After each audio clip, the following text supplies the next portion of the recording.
So some of this stuff has been stored in my parents' basement since about 2006.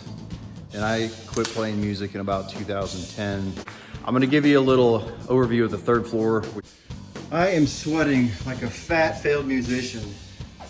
We just loaded all of his equipment up to the third floor. So some things I wanted to point out, if you played, I guess anywhere, but Nashville, that was my place right there, Mars Music in the drum section. They had a drum wall that was like 25 feet high of just drum stuff.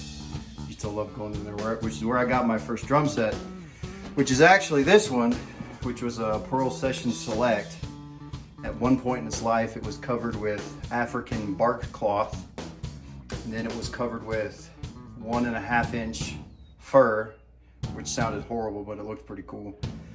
And then lastly, it was painted like this, which is just like house paint and some glitter. And then until I moved on to other things, this is just a practice set.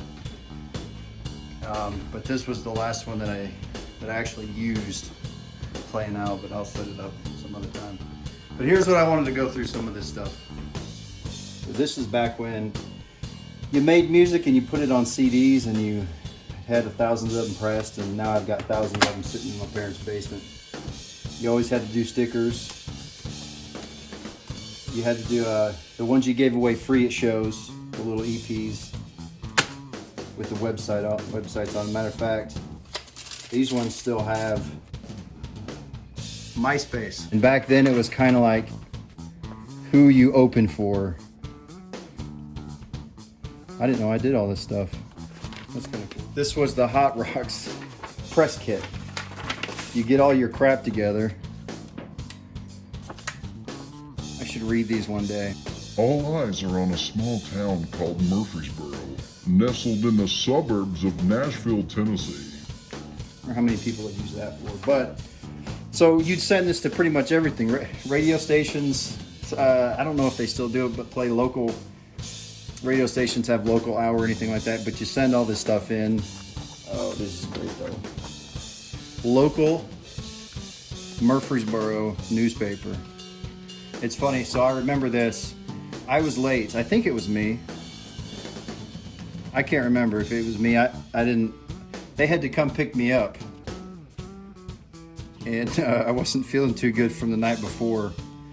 And I think if this was a clear picture, you could probably see that. Oh man, I should read these. But it's got all your news articles where you're trying to say, you know, we're a lot more popular than we are. And back then it was all about who you opened for. Because if you can get on with a headliner, then you were a lot cooler than everybody else. And that's what it's either who you played with, who you opened for. But now it's likes and it's views, and that's it. You don't have to do this stuff anymore. You can have a band that has a couple of videos on YouTube and get a couple million views on it, and this stuff is just obsolete. People just don't do that anymore. I've been alive long enough to see the thing that we used to put all of our time and heart and soul and energy into become completely obsolete, and I think it's pretty hilarious.